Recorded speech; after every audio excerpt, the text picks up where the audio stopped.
Hey, everybody. Good afternoon. Welcome back to Word Balloon, the comic book conversation show. John Suntress here. Look who's here, everybody. One of my favorites, a longtime Chicago guy, as we always like to say. When he's usually at a Comic Con, he's dressed like an alderman.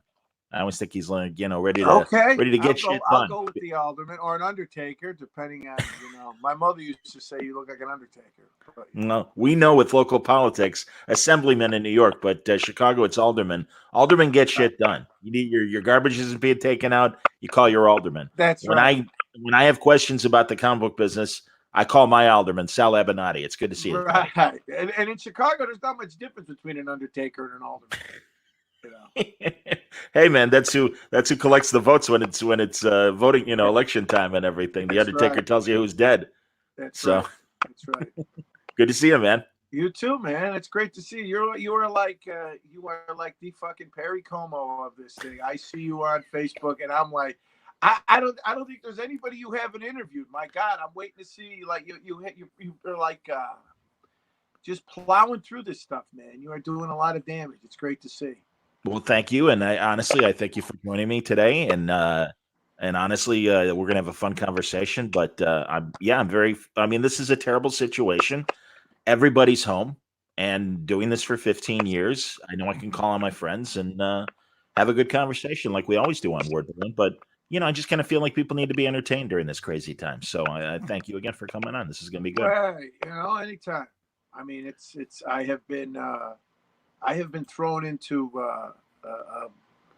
I have been thrust into this role of this stay at home dad with this homeschooling stuff, man. That it is like I'm the captain of the Titanic, John. It's not even funny. I mean, I have like my wife. My wife she works at the crime lab. Everybody knows that who's heard me gabbing. And in the state of Illinois, we're in flux of they're making her either have to work at the lab or work from home. But now it's leaning more every day. It goes more and more towards they have to go to the lab, which you leads to guess who's home with the kids. Can you So imagine our fathers during this kind of situation having to do homeschooling? Are you kidding I me? yeah, that's what I'm saying. I'm literally like Lee Marvin running the daycare center. It is the cruelest joke. I don't know, and it's like I've only got you harken back to shit your father said and things your mother said, and that neither one of them. I didn't see my father till I was 15 because he was always working. You remember how they were? They were children of the depression. They were Absolutely. 15-hour a day men, and when they came home, they ate and passed out. So I don't and they're showing me this e-homework and it's on the computer and I don't even know what I'm looking at, John. I am like I'm literally like Wile E. Coyote working at NASA. I am just looking at the screen and I'm going, yeah, it looks good. Good job. You know? What grades are they in? My daughter is third and my Okay. son is seventh Okay. grade. Well, yeah, seventh So grade. You're not screwing around. That's real homework. that even my daughter, they have stuff that I didn't learn till I was in college. And they have them doing so much math and fractions, and then some of it is algebra, John. And I'm like, when did they mix the letters with the numbers? Is what I want to know Oh because my I never. God. Yeah, yeah, and they're doing Jesus. percentages, and I only know percentages because I'm an art dealer. But after 20%, I don't know what anything is. I That's a understand. you know. If I I'm not I figuring out a check, right. at Gibson's, I don't know what the hell I'm doing. I hear you, man. My your dad was driving the bread truck. Am I right? Driving a bread to Marianne Baker. Yeah, There you yeah, go. My dad was a restaurant guy, so I knew how to make change at a young enough right, age and stuff, and could right, work the cash register if I needed right. to. But Did no, you did you work there in the summer oh or yeah, did he oh keep you yeah. away because it was a bar? Oh no, no, no. I mean, well, I worked at the second place. The first place was pizzeria bar, family restaurant, but the bar was kind of the main thing. Second place, the bar was in the back, but it was a commuter restaurant. It was open at 6 in the morning till 8 at night. Okay, okay, On Wabash, right across from um where Miller's is now, yeah, and Miller's Pub for people, Chicago people, and it sure. they had it's now a parking lot. They hollowed out the building, and it's a multi-level parking lot where my dad's place was. It was down the street from where Crocs and Brentano's was on Wabash. Now, on some level, are you glad it's gone? I mean, are you glad that when you go there, you don't have to you don't have to go in and see the shell of some other bullshit sandwich shop or something? I'm not upset. I'm not upset. And it was funny, before they hollowed it out into a parking garage, Wendy's was a couple doors down, and they ended up taking over the space and making it bigger. And I, in fact, my sister didn't remember because she was in college, so she never worked at the place that I worked at. Right, and we were downtown, and I'm like, okay, this is where Dad's was, and if you remember, this is where the office was, because the shell of it, the facade, especially as you go up, because it was a restaurant on the bottom, and then there were banquet rooms. So he had weddings and bar mitzvahs and everything happening up there. I really wish, and maybe there is, and I don't know, but I really wish for people that and I love the vintage sites, that show the old photos and show the old, the almost the periods of history in cities that are just gone and you'll never remember. And like the Bowery in New York is like that. In Wabash, growing up in Chicago, Wabash reminds me of the Bowery in New York, where it was almost like this world within a world when you went down Wabash, because it was under the L, which always created this real kind of Hollywood kind of theatrical effect of totally the L with the noise and the shadows and the shadow of light. And then you had pawn shops, music stores, taverns, not bars, taverns. You got it. You got it. You had Marshall Field. You had everything from the high to the low, and then you had this huge flux every time the L would stop. There'd be just all of a sudden flood of people, and then you had the L above, and and it was just, and it's all gone now. When I go down there with the kids, I try to describe it, and there's no way to describe it. The historian Michael Beschloss had a picture of Randolph across street, for people who don't know, to Wabash, the street we're talking about. And it was right in that area. And 1959 photo. So that's amazing. And then for a time capsule of what Chicago looked like back then, I always say the Blues Brothers.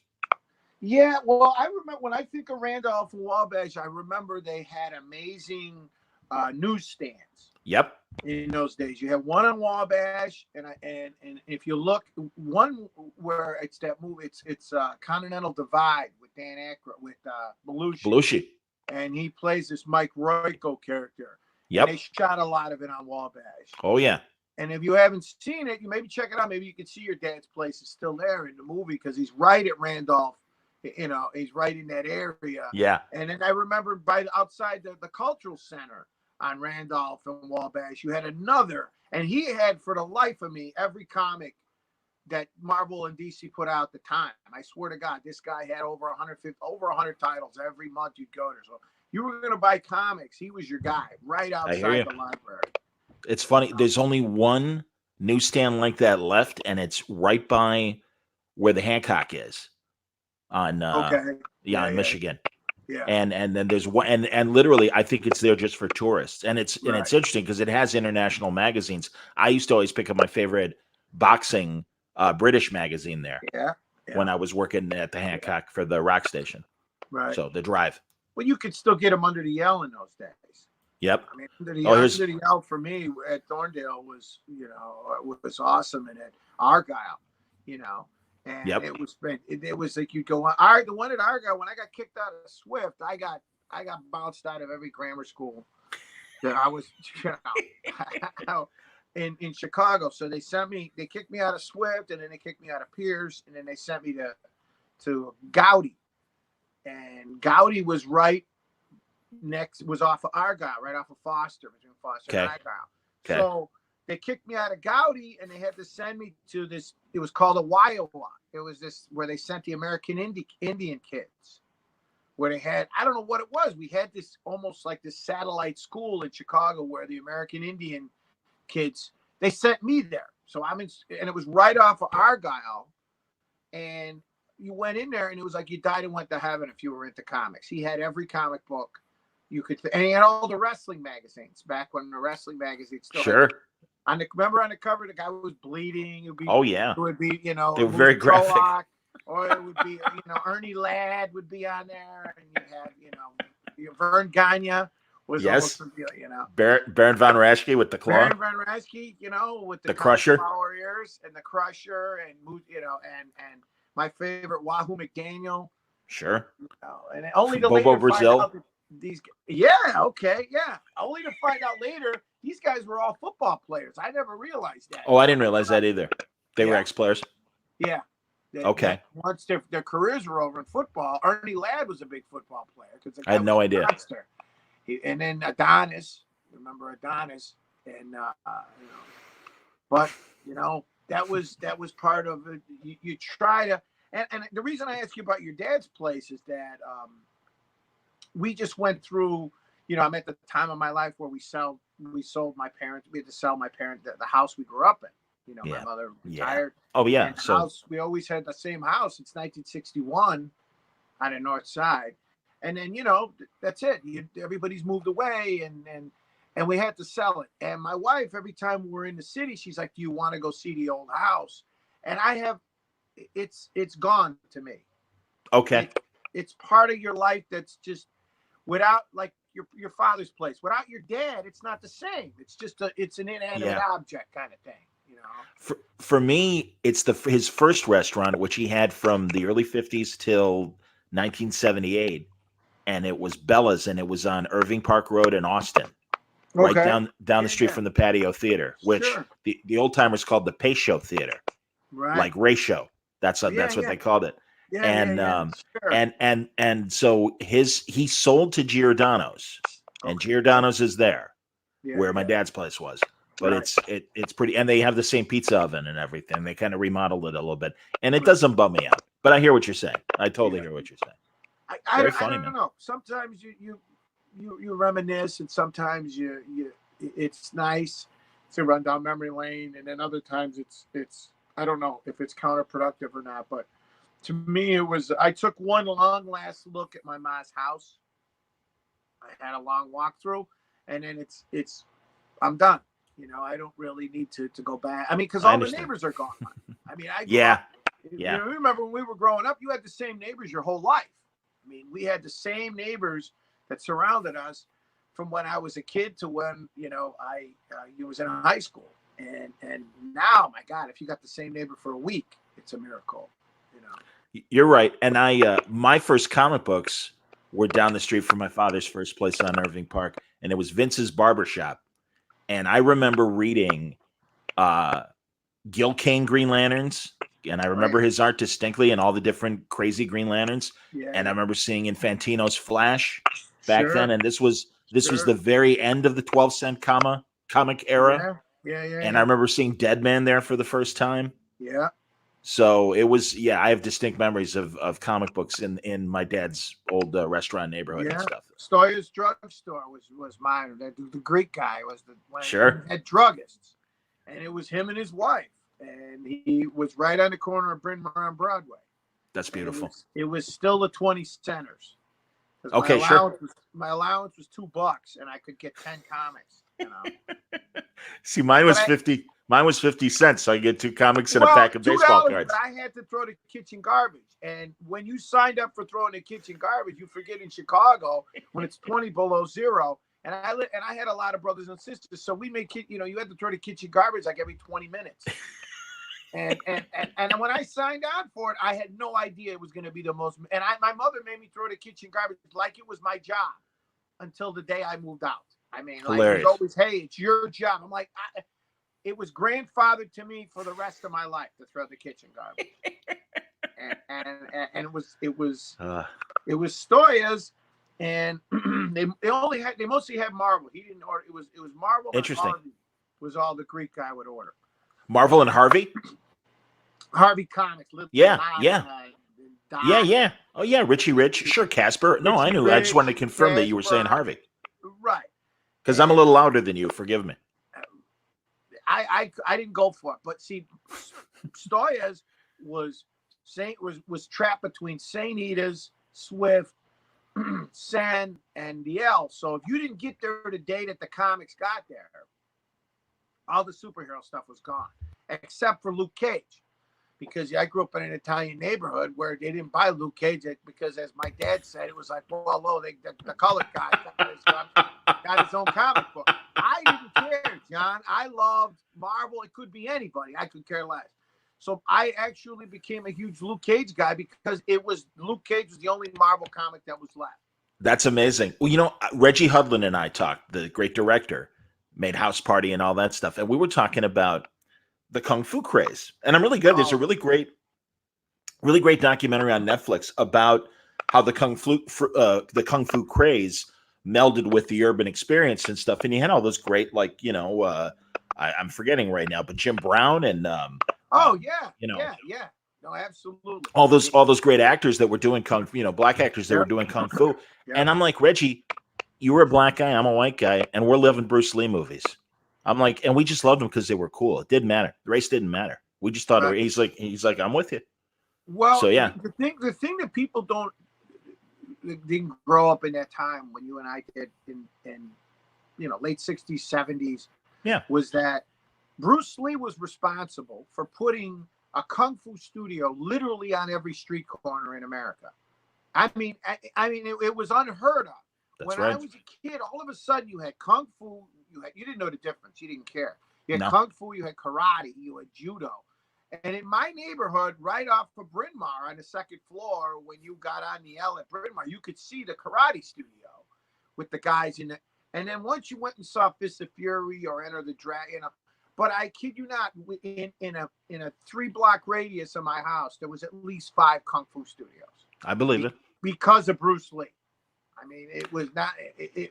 So people go, "Oh, come on!" I'm like, "No, I'm not kidding." I mean, we went fanatical for kung fu. Well, and also the drive-ins and all the movie theaters would always have those great marathon weekends where you'd have a Bruce Lee weekend, or you'd have a James Bond weekend, or all the Planet of the Apes movies. Right. And it was just part of the mix. The kung fu movies were just part of the mix and stuff. You had downtown. You could go see, like you said, you'd go see, or we would go to the Music Box, or we would go to Northtown or the Divine. How about the Parkway? Remember the Parkway? Parkway. And back when you'd get on the bus and go to different theaters based on what they had, the 400. Yes. By Loyola had them.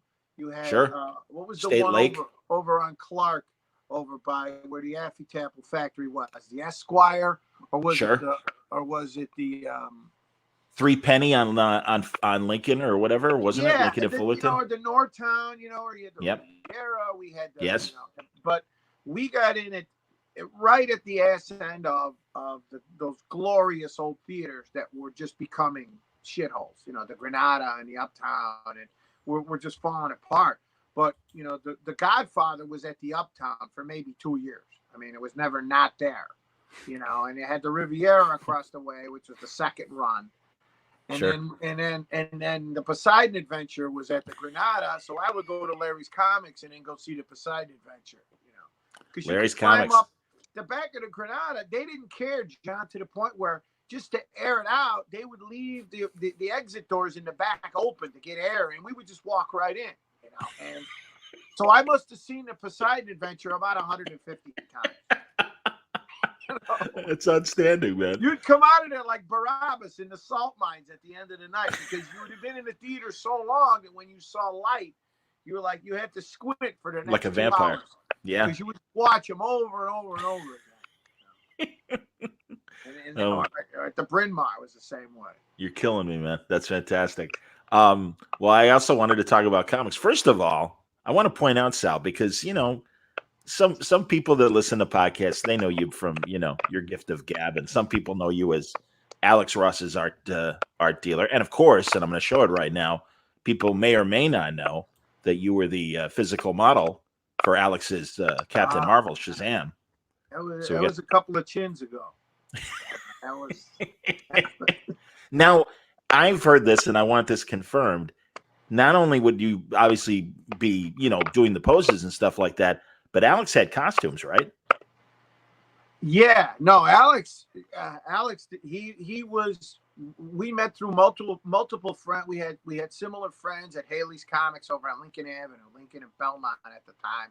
Was kind of one of the first real eclectic comic stores in Chicago. You remember? I mean, Absolutely. and so we just, I don't know, there was a weird group of guys. We all met anyway, to make a long story short. And Marvels had come out. He was real big.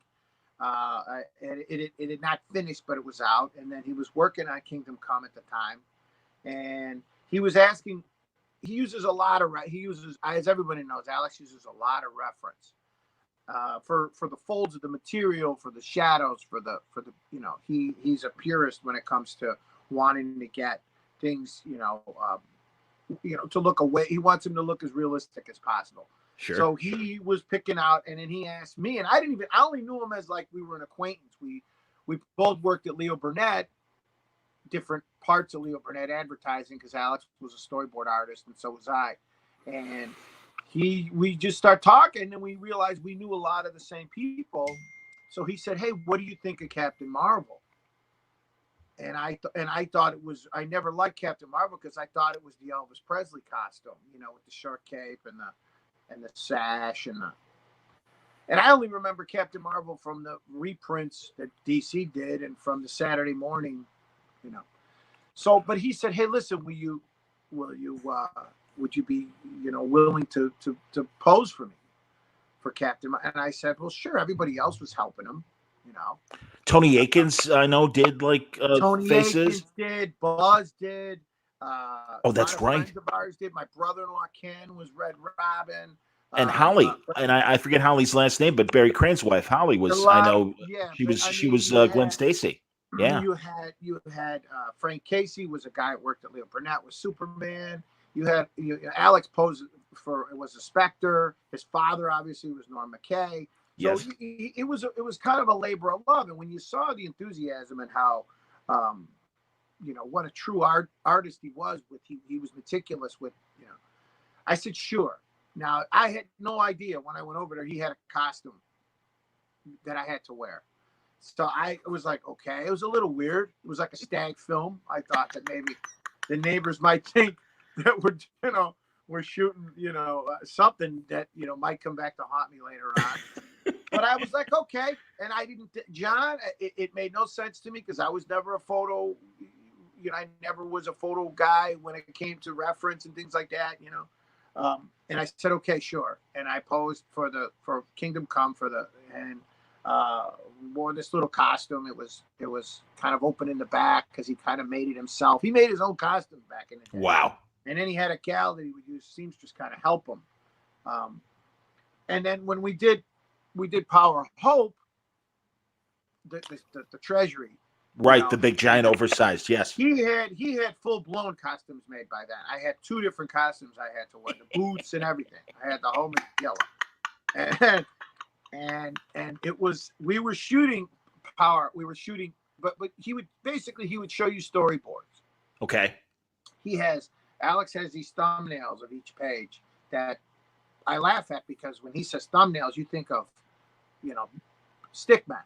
His thumbnails are probably about 3 inches by 3 inches, and there is as details as you've ever seen. I mean, just absolute meticulous details in the shadows and in the line. And when you edit this, if you want, I'll send you some JPEGs if you want to show them because they're incredible. So he shows you the JPEG and basically the pose you want you in. So I'm at his house. This was after he moved out of his apartment. He was making a little bit of dough by then. He had this great house in the suburbs, and we're standing there. And he had these lights, John, that were like the lights McDonald's uses to keep the French fries warm. They weren't professional photo lights by any stretch. These things were 1,000 degrees. Wow. So we're standing there with these lights on in the middle of the day now, John, and he has these floor-to-ceiling windows, in his house, and I'm standing there with the Shazam outfit on. And every time the phone rings, he stops to answer the phone. And now I'm standing there, with my, looking out the window, and I notice there's a bunch of ComEd guys across the street. And they're starting to look, and look a little bit more and laugh and look a little bit more. And so it was a self-fulfilling prophecy, John. I told Alex, Alex, they think we're shooting a stag film. They think they don't know, what the gender reference is or what's going on over here or what the plot is. but they see me in an outfit. And they see you standing around with a bunch of lights and a bunch of, and so I said, look, let's just get this done because this is not looking good at this point. The Teamsters are over there pissing in their pants. You're killing me. We finished it, and the shot where he's actually yelling Shazam was a shot that he got right as I backed into the light, and I burnt my ass on one of the light bulbs. Jesus! Right at that moment when he told me yell Shazam, I yelled Shazam, and I backed into the light, so he captured me yelling at Shazam, and I burnt my ass at the same time, John. And that's in Power of Hope? That's in Power of Hope, yeah. Oh, that's fantastic, man. Yeah. Oh, God, that's amazing. But I had no idea what it was going to look like. When Kingdom Come came out, and everybody was like, oh, my God, this and that. I had no clue, what was going on with that. I know that I couldn't, I didn't, relate to what we were shooting versus what he actually painted. So when people said, oh, wow, and for years, people would come up to me, and still with the Billy Batson and what's it feel like to be, and I'm like, guys, I was doing somebody a favor. I'm not, Yeah, but it's beautiful, Sal, because you can totally, I'm gonna show it again. We literally, I see you in there. I also see Fred McMurray in there, and I know I've seen other paintings of Alex's where it's much more Fred McMurray and stuff, but I love it. And I was thinking I didn't put it up, but also the great solo shot, like the Kingdom Come Superman pose, where Shazam is looking down. Yeah, I'm not used to calling him Shazam. I guess I'm doing it for the audience because we know he's Captain Marvel. He's fucking Captain Marvel. It's great. Don't get me wrong. I did it. He asked me as a favor, and I, of course, no problem. It's not a big, it's not like it ruined my life. It was weird for a couple of years when people would constantly tease me about it or ask me about it or have me sign their books or what does it feel like to be Captain Marvel? And I was like, guys, no offense, but I took a couple of pictures. It didn't help me meet any girls. It didn't help me get any jobs. I was working, with Alex at the time anyway. So not when I started, but then later on as we became partners in this, Alex Ross, company thing we're doing now. But we've always had a real good relationship. Well, you guys, like you said, you guys go back to Leo, well, even before Leo Burnett, right? Yeah. You guys, like you said, as kids and everything. Well, he was a storyboard artist at Burnett, and I was a storyboard artist at one of the studios that Burnett had owned, and we knew a lot of the same people in advertising. But Leo Burnett was a sweatshop. Leo Burnett got your pound of flesh, and you got out of there, and you was like working you were on the assembly line, man. They got you, and then, we just became pals because he asked me to help him out a little bit. I was doing some website work at the time, and then one thing led to another, and it's been over 20 years now. That's awesome. Real fast, I want to acknowledge for people who don't know, they hear that, Leo Burnett. What is that? The coasts were all about television and film. Chicago was all the hub of advertising, and Leo Burnett still is a massive force in advertising.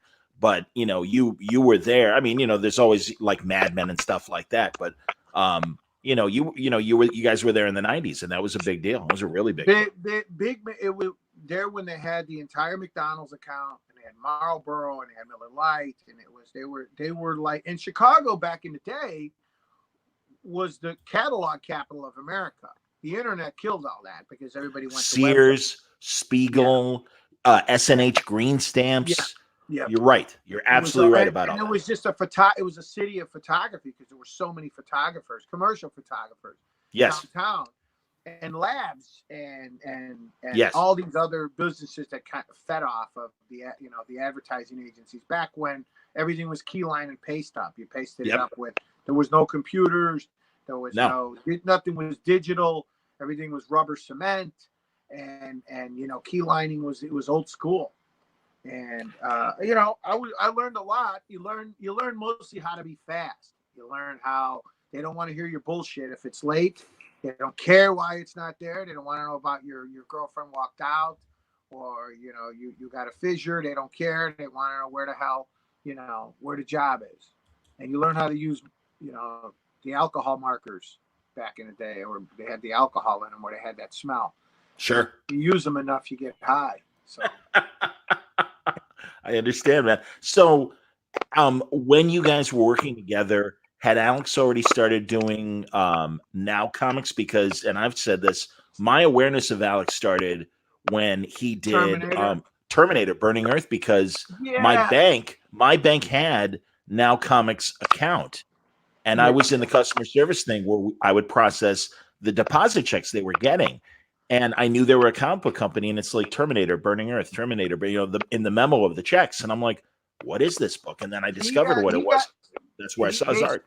He never got paid. He got screwed on Terminator. They I know. filed for bankruptcy, and he never got paid. But when I met Alex, he worked on a lot of that stuff while he was at Burnett. He worked on Terminator. He worked on Marvels while he was at Burnett. And then he finally, he knew that this was his path. This is basically what he was going to do. And then he left when he was doing Kingdom Come because Marvel had taken off. And I was kind of bouncing around different gigs, working freelance. And he was already Marvel. I think almost was all of them were out. I think the fifth or sixth issue had not come out yet. And then he was working on all the preliminary stuff for Kingdom Come, the sketchbooks and all that. He was still kind of feeling out the characters when I met him, and then he was off and running. That's awesome. And then did you kind of offer to kind of be his businessman or whatever? we had known some of the same people. I was 30 cents short of a quarter. I was kind of still bartending and landscaping, and I was a roofer. And I did, whatever you got to do to basically to pay the bills. Sure. And I was doing some website stuff back when literally the internet was like the Wild West. So we knew friends, the same people at the comic store. We became friends. We started talking. He asked me if I would help him out, and with some art sales stuff, because I knew some people that were big fans of his. And I said, like Rocky Balboa, would you want to fight Apollo Creed? I said, no, I don't want to be an art dealer, because I hated art dealers. Because you remember art dealers when you went to cons in those days, they had it thrown in Tupperware bins, and Rubbermaid bins thrown on a table like it was shit. I mean, it was like going to Maxwell Street, and you couldn't ask any questions. Like a flea market. Yeah. It was like a flea market. Original art was literally the number, the price was written on the back in pencil. Yep. And it was just seen as fodder. It was production art. And so I said, no, those guys are all pimps. I don't want to have anything to do with that shit. And then it's true story. If you got time, true story. We got all the time in the world, my man. The absolute true story. My wife still yells at me. So cut to that, and I said, let me think about it. I wanted to use the internet. I wanted to build a website. Alex wasn't crazy about the ideas, so we were kind of having some creative differences. He overall, though, he was cool with it, but he wasn't nuts about building a website at the time. So I said, let me think about it. And I said, okay. So my brother and I were going to New York for the weekend. My grandmother just passed away, so I said, listen, you and I go to New York. She left us a little bit of money, a couple of $1,000s, She was 90-something years old, Sicilian lady. So I said, let's take the money before you piss it away on a dime bag or whatever the hell you're going to buy. Just, my brother.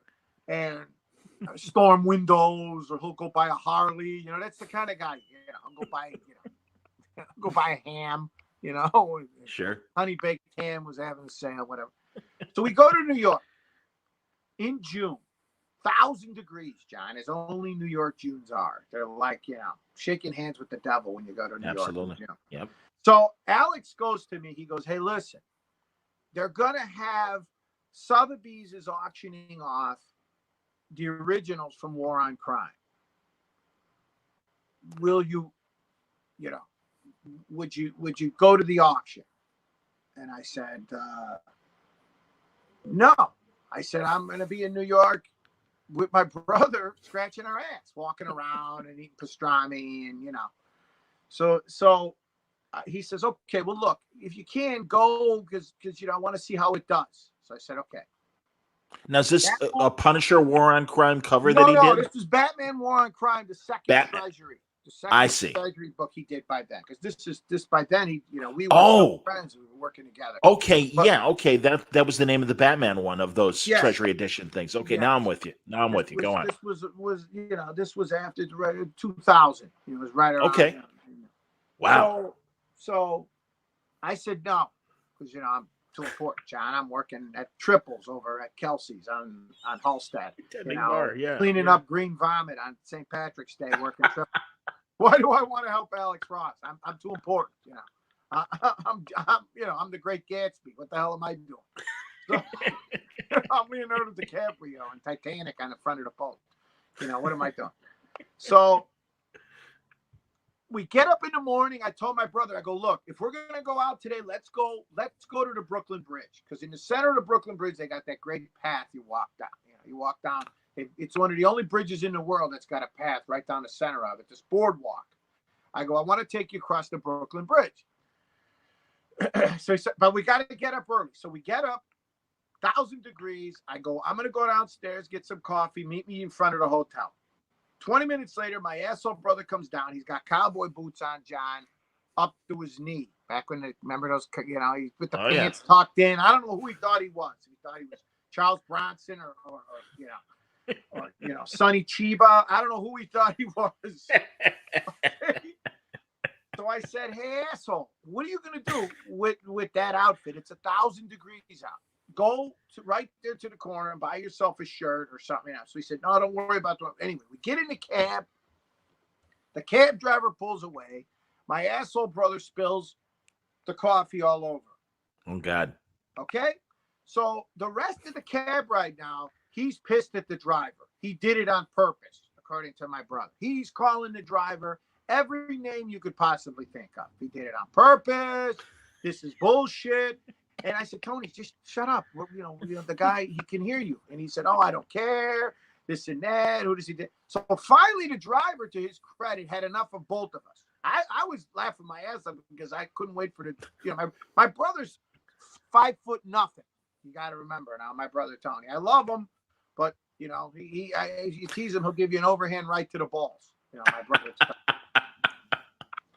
So the driver crosses 5 lanes of traffic, John, pulls over, tells us, you two assholes, get out. Get out. I've had enough of this shit. I don't need to listen to it. You swear, you spill coffee. Get out of the car. So I'm laughing. So I get out. We get out of the car, slams the door, drives away. I turn around. We're right in front of Sotheby's. There's the big Batman over Gotham poster in the window. Wow. Okay. So I said, hey, wait a minute. I know. I told my brother, I said, I know this guy. I know the artist here.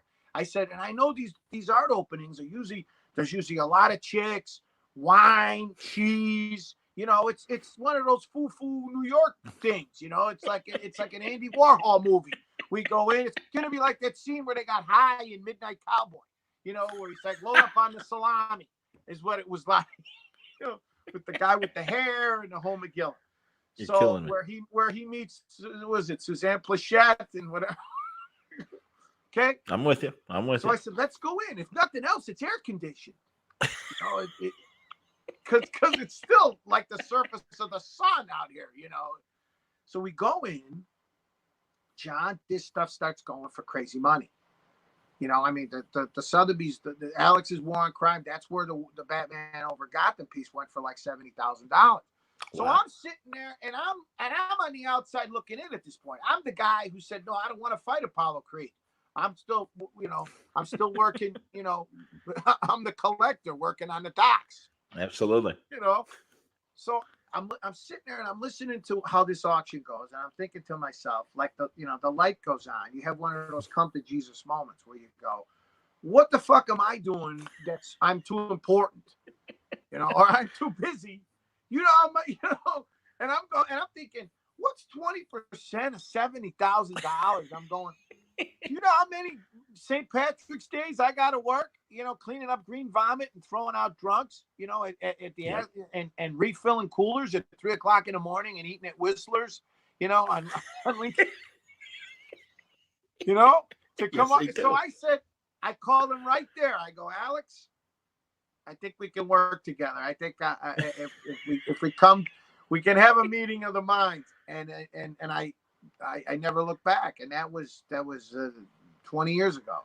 That's amazing. Yeah. God damn, man. That's fantastic. It was Good it Lord. was just it was almost like it was divine intervention. It's amazing. Absolutely. I didn't know how it was going to go, but I've said this a million times. The internet and PayPal and eBay and all that, it changed everything in terms of the original art market because it opened it up to an international. It used to be if you didn't go to a con, you didn't have access to that kind of art. It was the only way you could get American stuff was if you were here at a show, and there weren't as many shows back then either. We had right. Rosemont, and then they had New York didn't even really have a big show. They had a lot of smaller shows, So and San Diego, and San Diego, but San Diego wasn't what San Diego is now. San Diego was still, So the internet changed all that because we started to get lots of inquiries from overseas, and if you were an artist, you could get a lot more eyeballs on your art in those days. And Alex was just getting started. He was, after Kingdom Come, he was big after Marvel. After Kingdom Come, forget it. There was no looking back.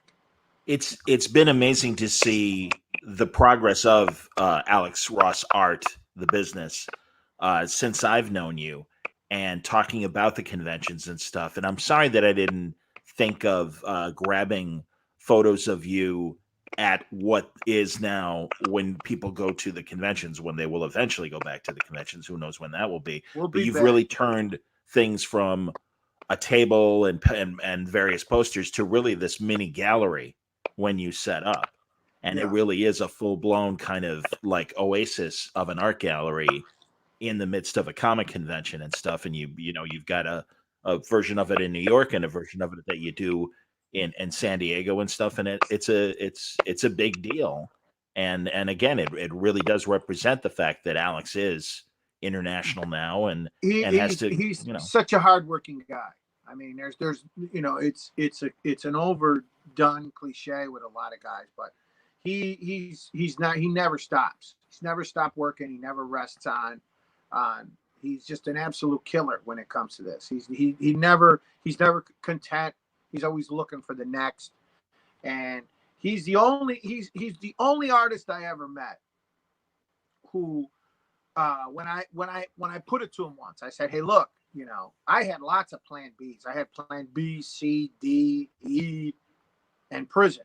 I had lots of plans. What were you going to do? Because back in the day, because I went with my portfolio and all those lines and did all that stuff and got my ass handed to me royally because my art was just not what they wanted. And I said, what were you going to do, or what was your plan if Marvel's didn't work out, or if it didn't work out for you as a comic artist? And he said, oh, I always knew. Wow. I had no doubt. He's like, wow. I had no plan B. It was all I could do. It was all I ever wanted to do. So he didn't set himself up for any alternative. And the only other guy I've talked to was the same way was Bill Sienkiewicz. Bill Sienkiewicz told me the same thing. He realized he's like, Sal, I couldn't do anything else. I had to be an artist. I was not good at anything else.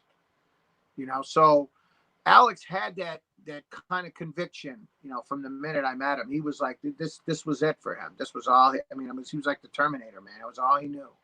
And in both cases, very atypical art compared to what was out there. And I mean, I think of your heroes. I'm going to put a couple images up right now, like John Buscema. John Buscema, yeah. And of course Kirby. And I mean, and then you think of Sienkiewicz's art and Alex's art, and I mean, it really is these. I mean, in the case of Alex, the equivalent is paperback covers. Painted paperback covers. I could have seen him maybe going into romance and sci-fi books and all genre books and everything. Yeah, and the Marvel, he was influenced a lot too by the Marvel magazines that were out. You remember Earl Norem did a lot of great covers. Yes. Yes. and a lot of those painted covers that kind of jumped out. And then Sienkiewicz, he had a big influence.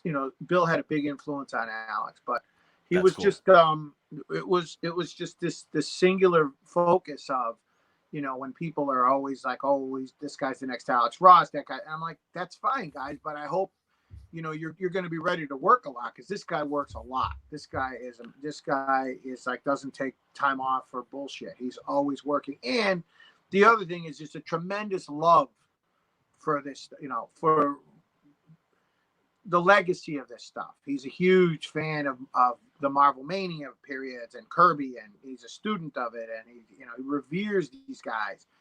Gil Kane and Neil Adams, and those guys are like, and John Romita Sr. Those guys are his heroes.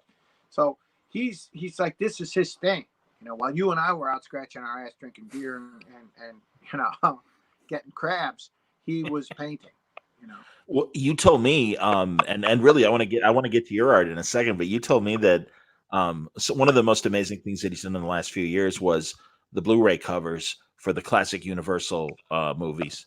Yeah. That when they put them on DVD. Yeah. And they're I mean, again, I've seen them displayed at your booths in New York and at San Diego.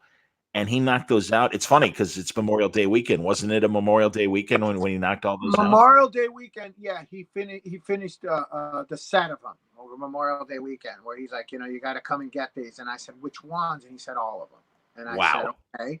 And then and that project came about out of just the love for what you and I grew up with, creature features, which is that was a part of our youth, where these guys were the superheroes almost of our day.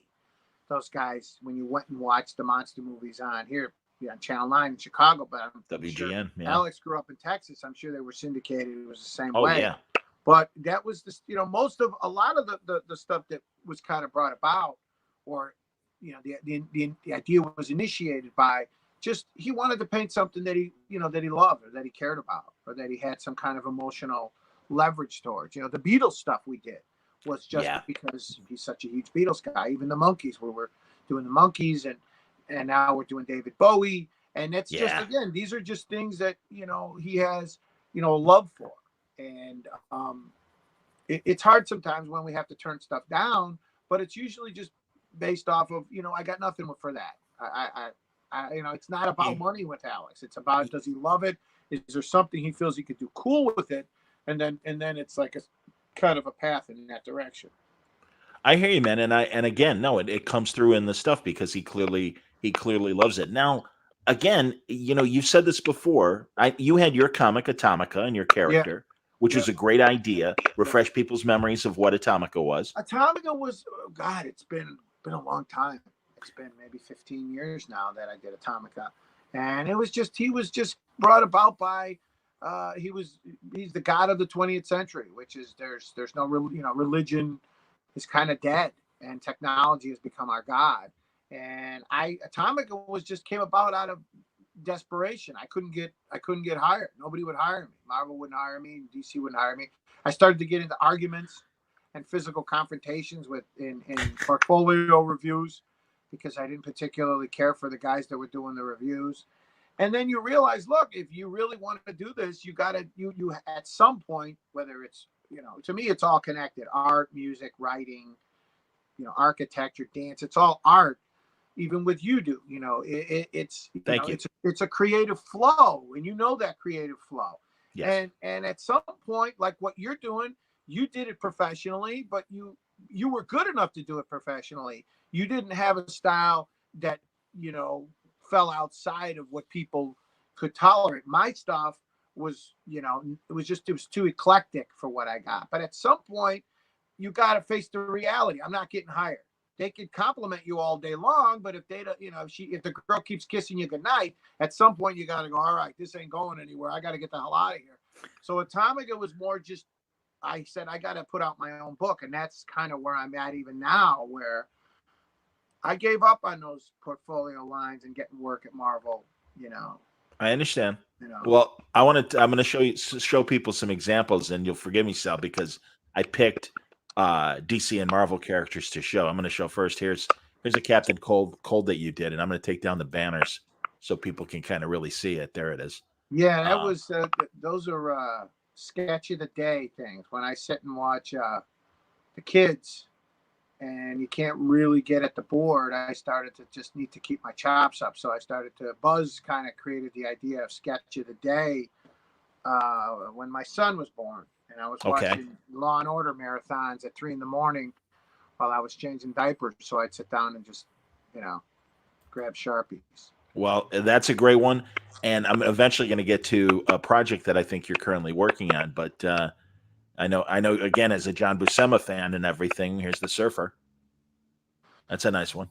Another sketch of the day. You know, the These are irony all of sketches of the day. yeah, But I like these. Sal. I like, and you're using what kind of markers and things are you using to make these? Sharpies, just straight Sharpies and copic markers. Insane, insane. So you're getting that kind of effect with the background using Sharpies. Just yeah, more or less copic markers. But again, that Wow. was a lot of years of storyboarding. It was a lot of, a lot of that stuff from, you know, drawing with markers at the agency. But the funny thing about it was because now I've got the book I'm working on now. I finally finished the project that has been a labor of love for like way too long, and it's actually done. It's finished, and it's The Hostage, which is about the homeless kids in Rio de Janeiro, and that was going to come out in the fall. Now I don't know what's going to happen because it's finished, it's lettered. I'm working with Andrew Dabb, the guy that wrote. I worked with on Atomica. Yep. It's probably it's over 100 pages. It's going to be a graphic novel, and that's done. I'm working on another labor of love that I started about 10 years ago called Day Goes on the Moon, which is it's kind of a science fiction. It's about a squadron of Italian fighters that gets lost in World War II and winds up on the moon. And then from there, it turns into kind of a science fiction thing. But it's something that's been a labor of love of mine for a long time. It's tongue in cheek, but it's drawn in my my fucked up style. Well, all right. Now let me show a couple images that I believe are from Hostages. I know this one is. Yeah, that's beautiful, man. Seriously, that's amazing. Thank you. It looks incredible. And is this one also?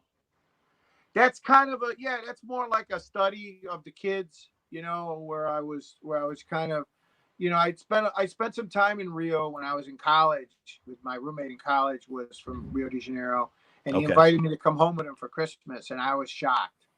I was really it was a tremendous kick in the ass coming as the ugly, the bruto americano, the ugly American. Right. And I went to Brazil and I went to Rio, and I realized that the tremendous amount of these kids, little kids now. I mean, we think of homeless in the U.S. as where they're grown-ups or they can defend for themselves or they can defend themselves. I mean, and not that we don't have a lot of homeless situations at all ages in the U.S., but in Brazil, they're right in your face. They're sleeping on every street corner. They're sleeping in every doorway, and they're complete orphans. And it blew me away. It was a kick in the ass. So I just coming out of there, it had such a I don't know. I just felt that there was something about it I wanted to say in a graphic novel. So The Hostage is kind of about the situation in Rio de Janeiro, but it's with a boogeyman angle. It's not a political, it's not a preachy project, but I worked my ass off on it to finish it, like a lot of people have, and then this hit, and yeah. So is it set up somewhere, Sal, or are you going to self-publish? What's your plan? I'm going to self-publish it through Mercury Comics. I mean, okay, that's your imprint. Days ago with my hat in my hand, John, I can't do it anymore because, I'd love to go through a publisher, and I may. Alex had a great idea of just show it to a couple of publishers, and we're lucky enough that we know a few people, a few publishers through working with them. Sure. But I don't. But you worry about. Can I show you something and then we're friends, but then also getting, a professional opinion. So there's kind of that whole, thing that I worry about of like, you being afraid to tell me what you really think because we're friends. When we're showing work, it's one thing. When you're talking about publishing it, it's a whole nother story. So I'm with you. My plan is to publish it myself like I did Atomica. Right. It's not rocket science. It's really not. It's just putting up the money yourself more than anything. Well, and again, you were doing this, the second wave of creator owned. I mean, I think of the Image guys, and what they did in the '90s, and then you're there with literally like the Benderses and the Brewbakers and guys like that, and I mean, and that was that's your wave with Atomica, and I don't blame you. And I know this is some these projects are things you like you said you've been working on them for a lot of years. But honestly, I and also now I know the other images were sketches of the day, but I definitely see this evolution in your art from what I've read of your Atomic and stuff like that. So no, this is really great. Is there kind of mixed media going on here, or I mean, like I know. That's watercolor and markers, and it's kind of a Sienkiewicz school of I use whatever color pencil, gouache, uh, regular watercolor, Copic markers. It's a combination of a lot of things just to kind of get the effect you want. That's amazing, man. Honestly, it's beautiful. It really, I'm really excited, and I'm glad that. Well, I got into business to be an artist, and it didn't. I wanted to get in the front door, and it didn't work Sure. that way. And then working with Alex and working with Sienkiewicz is a blessing.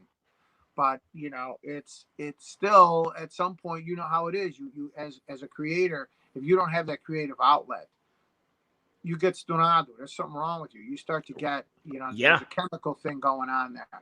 And so I couldn't go in the front door. I know a lot of people at Marvel. I know a lot of people at DC. It's not going to change a damn thing. They're not going to hire me, because my work is not commercial. It's not as what they're looking for. Right. It doesn't fit their box. That's all. Doesn't fit it. And at some point, you got to face, hey, look, I can't play shortstop for the Yankees. Yeah, but again, it doesn't mean you can't play baseball. It just means you can't play shortstop for the Yankees. So that's exactly right, Sal. Go another route. So absolutely. Well, and Sal, you and I know in the 15 years that we've known each other, we've had this conversation, and I've had a similar path in broadcasting. I mean, I was in the show for a while, and even the last job and stuff. Yeah, I was at the big CBS news station and stuff. I didn't get into radio to be a traffic reporter. Right. I mean, it was. I'm not ashamed of what I did, and it was great, and people were great, and sure. it was nice. Sure. But no, what we're doing right now, that's what I wanted to do in broadcasting, and so I'm doing it on my own, and it's going fine. And it's at the end of the day, that's all you could hope for is to do it yourself. I mean, I'm grateful we live in an age when we can do stuff like that. You can have this type of format. I can put out a comic. Used to be years ago, you wanted to put out a comic. A printer wouldn't touch you if you weren't going to print less than 100,000 copies. And it would cost you $100,000 to put out a comic. Now you could print a comic. You could print 50 copies. You could print 10. I mean, you could print whatever you want, and you could print color. It used to be if you wanted to print. When I started to do Atomica, it was like the difference between doing black and white and color was almost triple. And then that changed because desktop publishing changed, the format, everything went to computers, everything went to the digital form, digital systems. You can get eyes on what you're doing now through the internet, through social media. You could promote yourself. You could do lots of things. Now, it's not as easy as going in the front door. I wanted to draw Luke Cage. I wanted to draw Killdozer. That just wasn't going to happen. They're not going to, who the fuck is going to let me know? I mean, when you start to get into fist fights with editors, then it's time to pivot. It's time. It's time to start thinking about, hey, you know what? I might want to go in a different direction. And I was lucky enough to have friends in the business. Tim Bradstreet was probably he kills me because he doesn't even remember the story, but he was around when I got in a fight with an editor. Okay. And he called me over and he said, "Come on, man, what are you doing? You can't do this," and blah blah. And we sat down back when San Diego was still San Diego, not the pig fuck that it is now. And you could sit down at a bar and and talk about Boba Fett and whatever you wanted. And he looked at my work. He goes, "Let me look at your work." And he looked at it and he goes, "Sal, you got to be out of your mind. You think they're going to let you draw Captain America? Are you out of your fucking mind? I mean, look at what Captain America looks like and then look at your work." And it's just, there's what we want and then there's what the reality of life is. And, that's just how it is. But the game's changed, Sal. So, Yeah. I mean, there's creator-owned guys that Yes. are getting offers from Marvel or DC, and they're like, Well, no, it's yeah, but okay. okay, and if that happens, terrific. But what the point of what you and I are doing is, in the meantime, you got to stay busy. You got to keep your chops up. You can't sit around and wait for the phone call. That's right. That's where Sketchy Today came from. And sitting was that I just had a kid, and your life gets turned, upside down when you have a kid, because your time of sitting, in your studio working by yourself, it changes because you got a family and you're married, and your wife is like, hey, you got to bring home top ramen, and you can't eat trail mix 3 times a day like I did, when I was in bartending. Sure. But you got to keep busy. You can't wait for you, and you got to basically do your own stuff.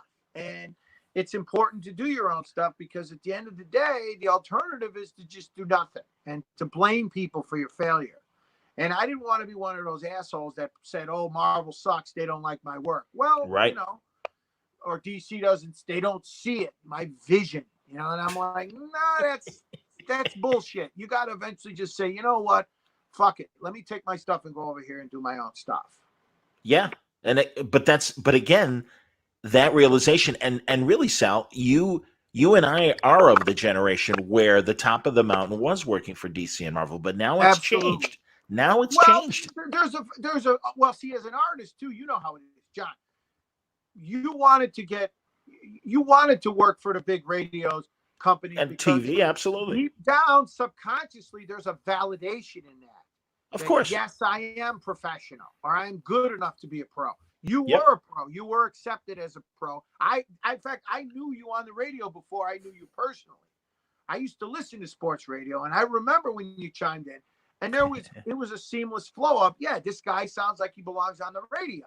Oh, thanks, buddy. When you looked at my portfolio, it was like, when you did drugs in high school and you woke up in the back of an El Camino. Shut up. I look back at the samples that I was trying to push through, and with the exception of Swamp Thing, I'm like, but Swamp Thing's supposed to look fucked up. Right. I was drawing Captain America and the Atom and all these, and I look at my pencils and I'm like, no wonder these guys didn't want this. It's good looking stuff. It's just too crazy. It's just I understand. Here's an Iron Man, by the way. Another sketch of the day. It's too fucked up. Yeah. Well, Marvel sees that and goes, "What are you, nuts?" Yeah, but I understand. But the thing is, your stuff is, and I don't mean this in a condescending way. Your stuff is interesting. I mean, that's the thing. Your style is interesting. I can't. I have no choice. I can't do it any other way. That's great. It's like the guy that the story about the guy that runs off to join the circus. The circus doesn't need you. You need the circus. Basically, right. And that's how I was. I had to draw that way. I have no choice. I can't pare it back.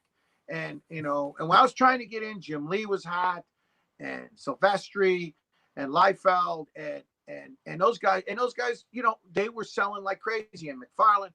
But I'm like, I can't draw like those guys. There were a lot of guys aping those guys in those days just to get work. And I said, I can't. I mean, it's like back drawing storyboards where if I have to draw an old lady eating cereal one more time, where after she eats the cereal, the panels turn to color, I was ready to blow my brains out. I couldn't do it anymore.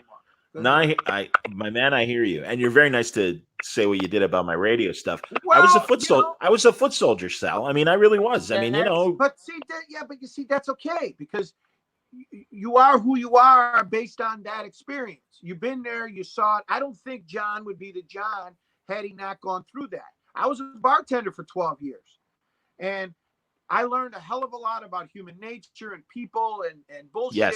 and reading bullshit. Yes. And more than anything, I didn't want to bartend for 12 years. I didn't want to be a landscaper. Although I like the flowers, I didn't want to get a tan. I didn't want to be a roofer. But what was I going to do? You got to eat 3 times a day. Right. I mean, I wanted to go through the front door, but at the end of the day, I wanted to be an artist more than anything. So you got to decide: are you going to let the bullshit stop you, or are you going to do it? And if you let the bullshit stop you, then you really didn't want it that much. I don't know if you noticed, but a couple comments that came across, one of them or two of them from Art Baltazar, who is really blown away with what he saw from Hostage. and he says he's going to be in line to buy the book when it's ready. So Well, that's cool. Art and I had the same drug dealer, in high school. So, we drink. Art and I probably shared the same bong water when we were in high school. Sal, tell, and I'm sorry because I know it's a story you've told before on the podcast, but it'll lead us to conventions and the heyday of conventions. And one of my favorite stories of yours was going to a big party that Glenn Danzig was having. Yeah. So tell the story. I had a buddy of mine. He's still in business at JC's Comics in Toledo. Okay. Super nice guy. And so this was, I went to San Diego that year, John. I had $40 to last week's show. I slept in a bathtub because we were at the DoubleTree over by Horton Plaza. Okay. And there were like 11 of us or 12 of us in a room. And if you didn't get there by a certain time, there was no room on the floor. The beds, forget about it. That was like your Zsa Zsa Gabor if you slept on a mattress. You were sleeping on the floor. You used your shoe as a pillow, wrapped with a towel. Oh You're my like God. fucking Jeremiah Johnson. It was terrible. So I was literally sleeping in the bathtub, with a towel rolled up. And guys kept coming in and using the bathroom while I was sleeping. Unbelievable. So anyway, JC goes to me, hey, listen, I got a good relationship with Danzig because I buy a lot of books. He was into Veronica. Remember, Veronica was the line of comics. He had Jaguar recent Guy, movie. Recent movie, Veronica. Recent movie. Now, I don't know how much you want to know about the party. I do want to know everything about the party. It's all right, Sal. You can talk about it. It's all right. So you're killing me. Go on. I'm hanging out at the DoubleTree, playing pool or whatever, just basically getting by, with Buzz and I can't remember who else was there. A bunch of, Chris Roop and a lot of guys I knew who were we were all in the same, Buzz was probably way up the trough, but I was all the way at the other end of the trough. So he goes, hey, Danzig's having a party. You want to go to the party? And I'm like, what the hell? No, I got Cindy Crawford's coming to pick me up, JJ. Fuck am I going? Okay, I go, yeah, let's go. So we go to this party. It's at the U.S. Grant, which in the day, there was only like 2 or 3 hotels in those days at San Diego that were sleepable. They had halfway houses where they had the chalk on the floor where they just took the guy out. They were like in Blade Runner where you go, the guy goes to buy the eyes. That's where the other hotels were like. It was an unholy place, San Diego, in those days. Trust me. So we go to the U.S. Grant, and it's nice. It's still a great hotel. Absolutely, man. Gal of where they put the VIPs. So I think Conan was staying there when he would shoot at San Diego the last couple of years. But go on, because he uses the theater right up the street from the U.S. Grant. Yep. But Horton Plaza was right across from Planet Hollywood back then. The shit's all gone now. Right. So we go in and he goes, hey, listen, it's up in the penthouse. Because Danzig was making a shitload of money in those days off of Veronica and off of his concerts. Sure. So bodyguards, groupies, the whole McGill. Okay. And like I said, I'm in the hands of the receiver. I don't have fucking 2 nickels to rub together. Nothing. So I go and we walk in the party, John, and it's just hookers fucking each other, going at it. Like, using eggplants as vibrators. And I'm not kidding. Bowling pins.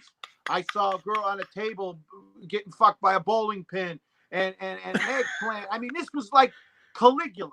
This was like shit out of Sodom and Gomorrah. Bob Gucci's birthday party couldn't touch this party. I walked in, and the first thing I saw was the buffet table. Because I hadn't eaten in 3 days. I'd been eating trail mix and Jell-O and gum and whatever fucking thing of certs I had in my pocket because I had no money. So I saw, I might have had a roll of Lifesavers left over, maybe. So I saw the buffet table, where they had this, with the looked nice. And everybody, and I mean everybody, was like at the car wreck. They were all over on this side of the room watching these gals go at it because this was an unholy land, John. This was like that scene in 300 with the guy with the hump where he goes in and in order for them to tell him where the path is, they're going to let him go in this room with that's what this looked like when I walked in. It smelled like the bottom of a river. It was awful.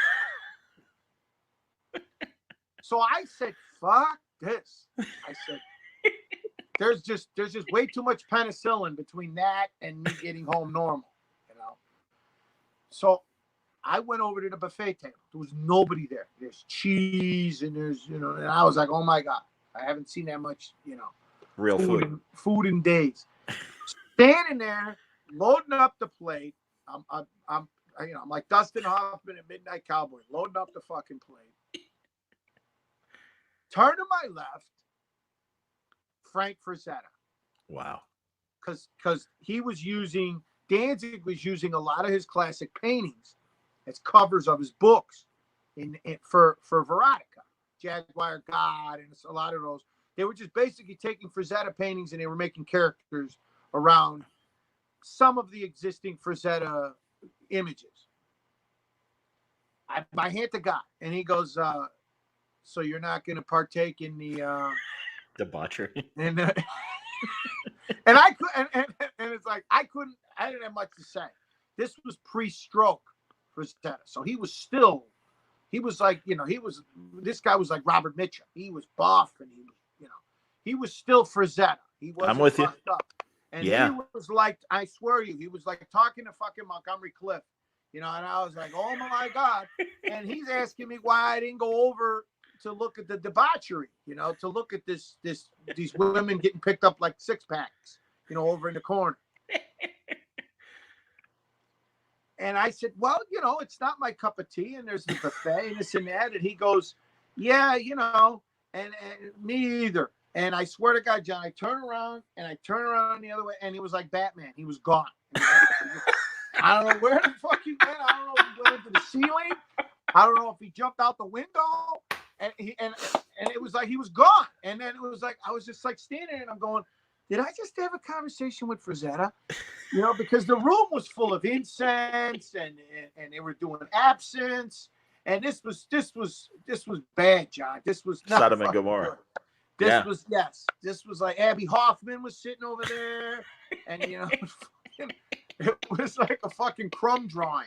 You know, when you looked over in the other corner with the girl with the big ass, and it was bad. Sure, that's amazing. So yeah, and I come back from the party, and I couldn't find anybody to tell the story to. Everybody was like, but I was more excited about the cheese platter than I was about meeting this god. You know, when you gotta eat, John. You know? You're killing me. Seriously, man. That you could. I swear, Sal. That alone, you could do stand up and just at a Comic-Con about that story. That was, and that, you know, and that was the year that when I got back. That was the same year that Buzz was running around naked at the DoubleTree. So. So, you know, Sal, again, and I hate to be a downer about this, but really, when we get out of this, it's going to be a different world. And God only knows when the conventions are going to come back, because they can open up the states and locally, you know, people will want to mill around and stuff, but they're going to limit how many people can be in a space at a given time. Yeah. Who wants to get on an airplane right away?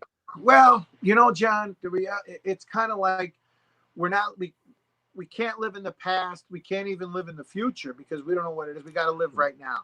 Right. You know? And I agree with everything you said but the truth of it is it was like 9/11. I remember after 9/11, no one was going to fly again. No one was going to feel the same again. No one was going to be safe again because we were so terrified of all that. And the world changed dramatically. I'm not saying that. No, you're right.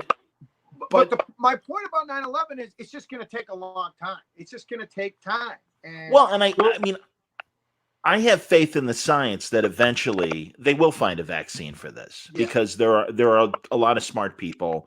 They're already, you know, looking at other similar diseases. So I do believe they'll eventually crack the code. And that's why I do think it is different from 9/11 because, you know, as you know, I covered boxing for a long time. Sure. And it was only a month after 9/11 where there was a big fight at the Garden when things kind of were getting back to normal.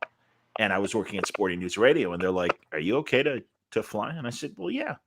I said, "No, I'm not afraid." Yeah. I mean, even at the beginning of this virus, not knowing the intensity of it, the first couple of weeks we were still working at CBS Radio downtown. And my family's like, do you feel safe going downtown? I'm like, hey, and forgive me, everybody, because I mean, like I said, I'm a foot soldier, Yeah. but I was working in news, and it's like, hey, sometimes the newsman has to walk into the burning building to get the story. Yeah. And Well, that was my feeling. And then thank God they did have us work at home, and now we do see the severity of things. And again, I realize that, like I said, eventually, things are going to open up again and everywhere, and we'll keep our distance. But the specifics of the convention business and also even the stores, and so go ahead and what I've given you so far, and I'll ask more questions. no, I mean, I agree with you. I think it's not going to be the same, but it will be the same.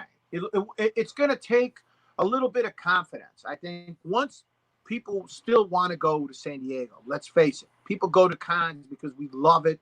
We love this medium. We love the vibe of that. We still love the textile feel that comics have. I mean, digital is great, but I'm not a digital comic guy. I still like to read a comic.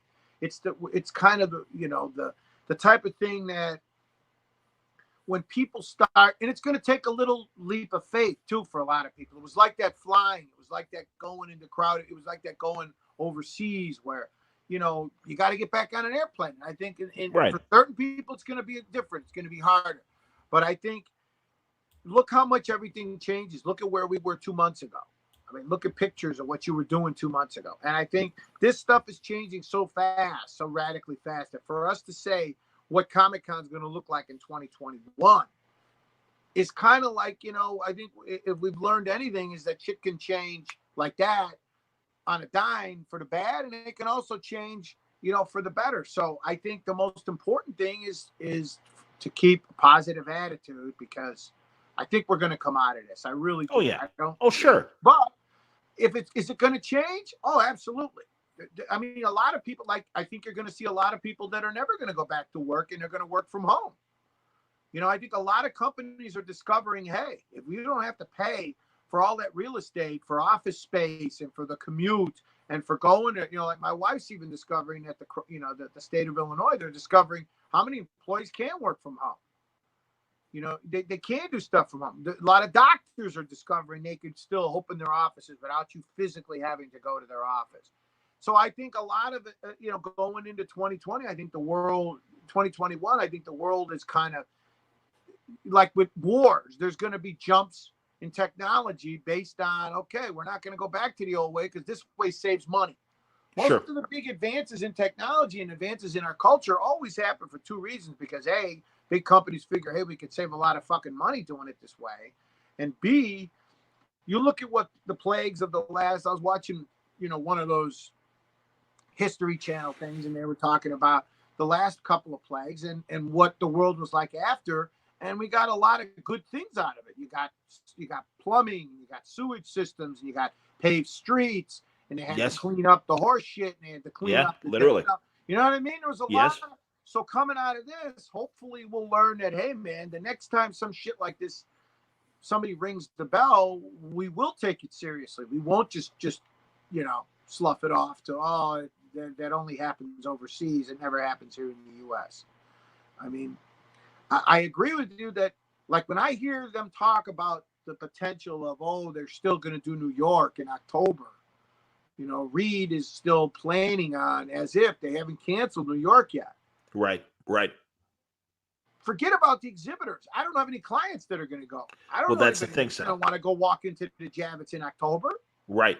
I feel good about walking into a place that was just a hot zone of the New York, coronavirus task force, and start worrying about back issues, picking up, back issues of the Eternals. I mean, I can't. It's like, you're right, but Sal. That's the other thing too. Is that's the macro, but the micro is even the comic book store.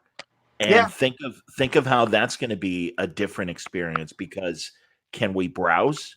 Can we go through a dollar bin? Can we handle comics? Can we pick up a comic off the rack? I'm guessing not. I'm going to talk to And it's, as we're recording this, tomorrow is the first day that Diamond is sending new books again to stores.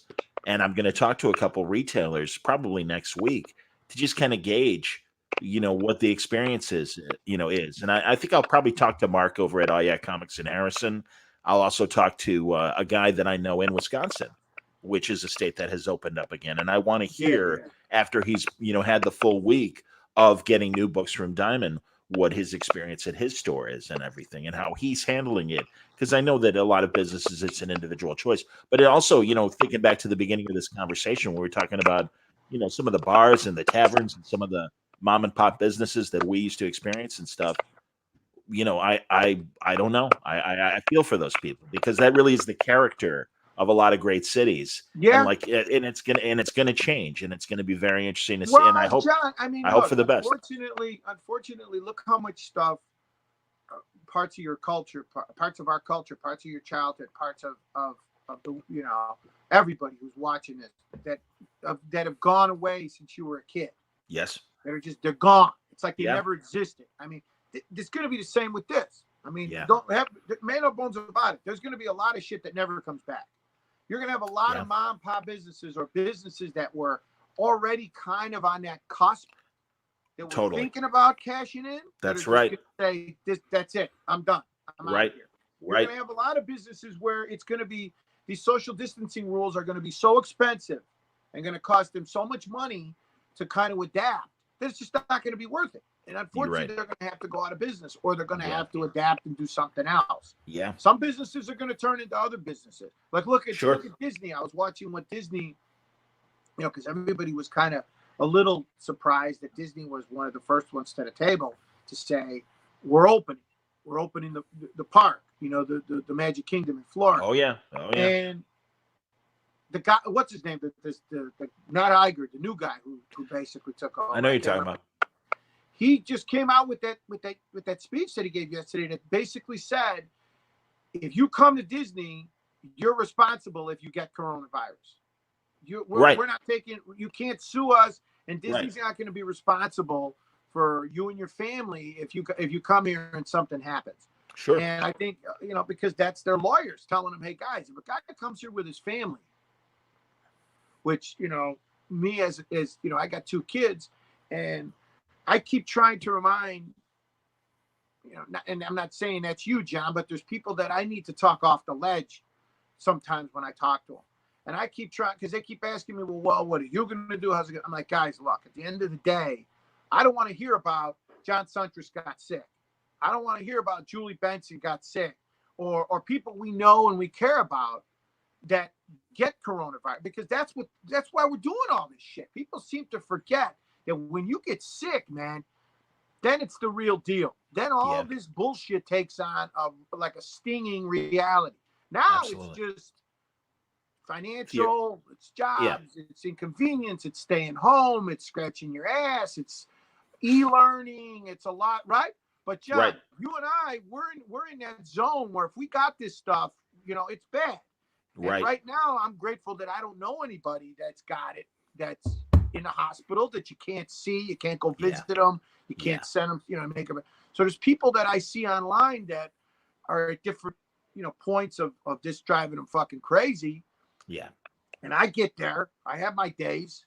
Sure. When I can only watch Judge Judy so many fucking times and check homework, and try to work on my stuff at home. I got a studio that I only go to like maybe once or twice a month just to check it out because it's in a big building with a lot of people, and I worry bringing some shit home to my kids. Of course. I'm not, and when I go shopping, you got two schools of shopping. You got Trader Joe's, which is masks and distance and this, and then you got Jewel, which is the fucking Wild West. Jewel is like Thunderdome.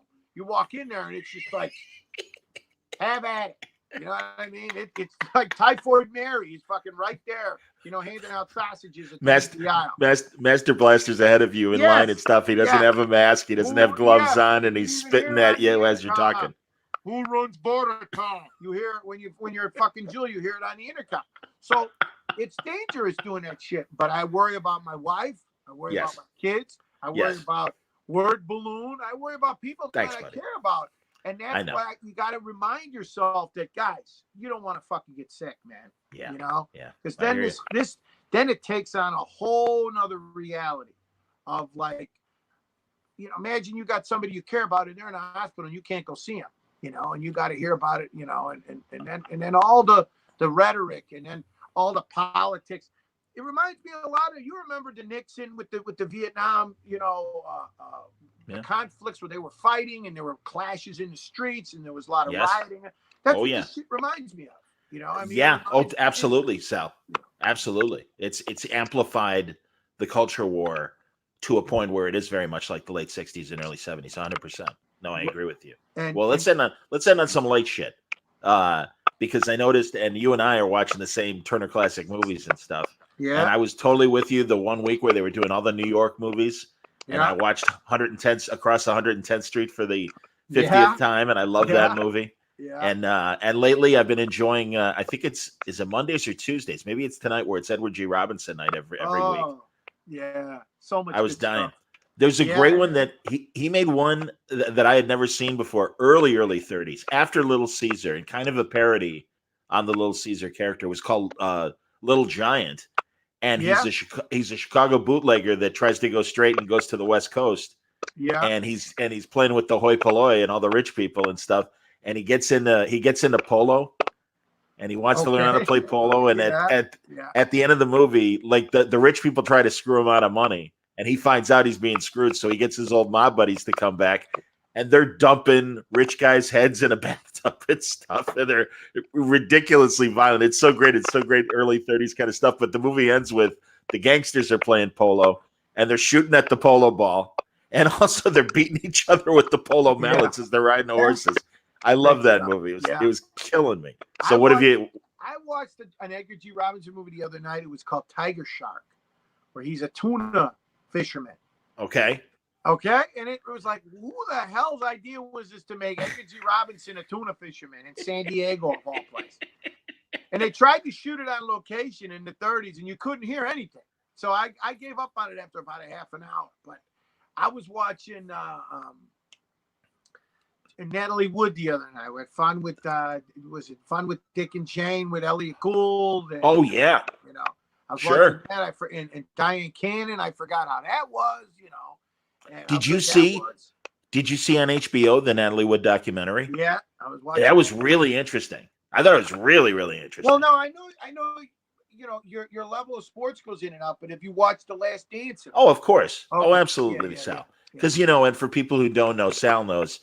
I worked at the Chicago Sports Talk Station during the Bulls championships. Yeah. We weren't on the air for the first one, but we were certainly covering things for the last 5.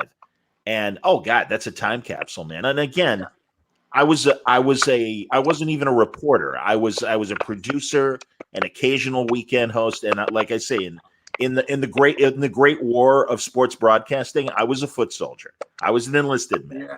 I was not a star. Well, I remember Mike North saying once in an interview when Mike was an announcer, was a broadcaster with John Work at the Score, and he said that the Bulls were so big in those days that the Score would use Bulls tickets as fodder to get guests.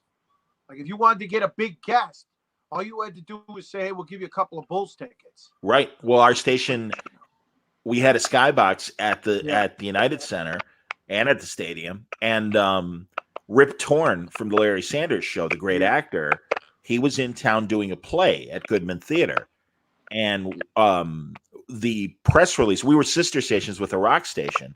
And the rock station got the press release. Hey, young man from Atlanta, Horton Foote, the great playwright. He's testing his play out. Rip Torn is in it. And we went to our friends at the rock station. It's the same business. And we're like, we want to get Artie from Larry Sanders to come to the station. And he's like, all right, I'll let him know. And he goes, let him know. We'll take him to dinner. We'll take him to a Bulls game. He'll get to the locker room. And this was the year that they went 72-10 or whatever. So he got to see them at their best. And we spent the evening with him. He loved it. And you're absolutely right. I mean, and also I couldn't get to go to games because I was so low on the totem pole. The frontline reporters and hosts would go to games, and the skybox was full of our advertiser clients. And it was, oh my God, we made money hand over fist because they wanted to advertise because also they wanted to see Bulls games. So yeah, it was a fun time. And oh yeah, I love watching it. It's like watching it was like watching home movies. I mean, really. And so many of my friends are the big reporters, and it's Yeah, great you seeing see all the old footage, and it kind of it brings back a period of time that people forget how bad it was around Chicago Stadium and how Jordan literally transformed by building the United Center, and not just United Center, all of everything from Bucktown all the way to United Center was no man's land in those days. That's and, right. And all that whole area and all the Berto Center and all, and people forget that was all Jordan money. That's all right. Bulls money, and all the restaurants. And I worked production at the time, so I worked on a couple of Wheaties commercials with Jordan. Wow. And I was the guy that had to get him from the trailer to the set without anybody, stopping him or messing him. Yeah. And the first, I mean, it was the Wheaties commercial where he's like, he shoots it and he misses it and it rolls around on the rim and comes out and he goes, oops, I better eat my Wheaties.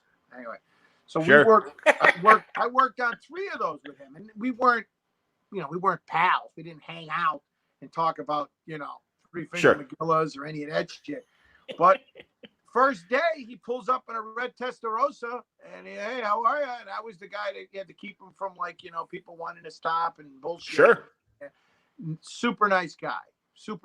I mean, it was like meeting fucking Santa Claus. It really was. Because the guy was larger than life. Well, and they all came through the station, and we'd all get one-on-ones with them and everything, and so that was cool to be around all that. And then also all the big networks would come and get the Chicago Sports Talk station point of view on what was happening. So that's when we became friends with Charlie Steiner and Dan Patrick and all the big ESPN people and the other big network sports people and stuff. And they just became friends. So it really helped the station's profile as much as just cool to be part of covering it. The city's identity too. I mean, it did a tremendous. I mean, before Jordan, I'm telling you, when I went away when I was in college, they would ask me about Al Capone. I mean, I'd be like, you're from Chicago, and I'm like, Al Capone. I mean, that was the 20s, and people would still ask you about like your James Cagney. And the Bulls changed all that because we certainly didn't have the Cubs, and and the Blackhawks was like a cult following, right? And the White Sox, sucked, and so did the Cubs, and and we had the Sting. You had yes, the Sting. In the documentary, I love where they talk about how the Sting used to outdraw the Bulls at Chicago Stadium, an indoor soccer team. Yes, well, that was my favorite part too. Was the before the great 90s Bulls were together, when Jordan, even the period when Jordan was at North Carolina and everything. I mean, I just love, and again, you're right, how lousy the Bulls were. I mean, the best we were was when Norm Van Leer was one of our stars in the 70s, and they made it to the Western Conference Finals. That's as far as they got. Right. So we had Bachwinkle, and you had Storm and Norm, and and Artist Gilmore. Artist Gilmore was the real deal, though. Artist Gilmore could play today. Oh yeah. Oh, I agree with that. Absolutely. So no, and you're right. We did have the Bears the one year. We had and the Bears were a threat, but it was and the again only once a week, and really so it was a Ditka town prior to the Bulls and stuff. But it was Jordan really did. He put us on the map globally. Yes. So I mean, it was the weirdest thing when people would ask you say Chicago, and they would bring up the Bulls. Whereas, like I said, it was always about gangsters before that. Sure. It was always about bootleggers, or you're like, what? And I'm like, Al Capone. I'm like, you guys are asking about Al Capone in the 80s. They're asking about Al Capone. I took out-of-towners to the Biograph Theater where they shot down Dillinger. No, you're right about that, man. That was the character of the city, 100%. You're right about that. But you were. I mean, I'm glad you watched it, because I know that was that was the sweet spot of when you were knee deep in all that stuff. It was amazing, honestly. Those 9 years that I worked at the Score, from 1992 till into 2000. So it was well into 2000 when I left. They were amazing. And on the rock side, that was amazing too, because the rock station WXRT was a big deal as well. That's right. That was like living in a Monkees episode, because literally to be like, "Oh, hi, Lyle Lovett, nice to meet you." Hey, you want to play a song? Sure, kids, gather around. Let me play a couple songs for me. Wow. And I'm Yeah, 3 feet yeah. away from him and John Hyatt and Now, were Elvis you doing a Costello. lot of the interviews remote, or did you have a lot of the sports guys coming into the score to do the remote? You were at what? You were at Belmont, right? Belmont. Right. Belmont and Cicero. Yeah. Belmont and Cicero. Okay. Oh yeah. Well, it depended, and Jordan and those, like, Jordan, Rodman, and Pippen, it would be at the stadium, at the locker room, and at the press conferences and stuff like that. But the role players would show up, the Wenningtons and the Luke Longleys and the Scott Williams and the Sure. B.J. Armstrong and people like that. And the coach, and Phil would show up, so that was cool. And then also, I worked at a bank before I worked at the Score. I worked at a bank in Northbrook, and where they worked out at the multiplex before they built the Berto Center. Yeah, sure. So I'd see. I remember when the Bulls used to work out, and the visiting teams for the NBA used to work out at Queen of Angels by my house. Funny. Over on Granville Sure. and Ravenswood. Right Sure. before you get to, between Ashland and between Western, they had this beautiful gym. I have no reason why. It was kept perfect, and that's where not only the Bulls used to practice, but whatever visiting team would practice. And whenever we would play in the in that park there, we'd play Johnny Tackle or tackle football.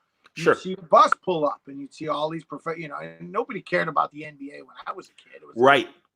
But Sal, this is the truth. In 1982, the NBA Finals, it was Houston, and I can't remember who Houston played. Yeah. But there was such indifference to the NBA that my high school radio station, I swear to God, was the local affiliate running the NBA Finals. And we had 15-year-old kids going, "You're home for the NBA championships." Yeah. WNTH 88.1 FM. And we laugh about it now, but that's how low the NBA was before Bird, Magic, and Jordan. Yeah.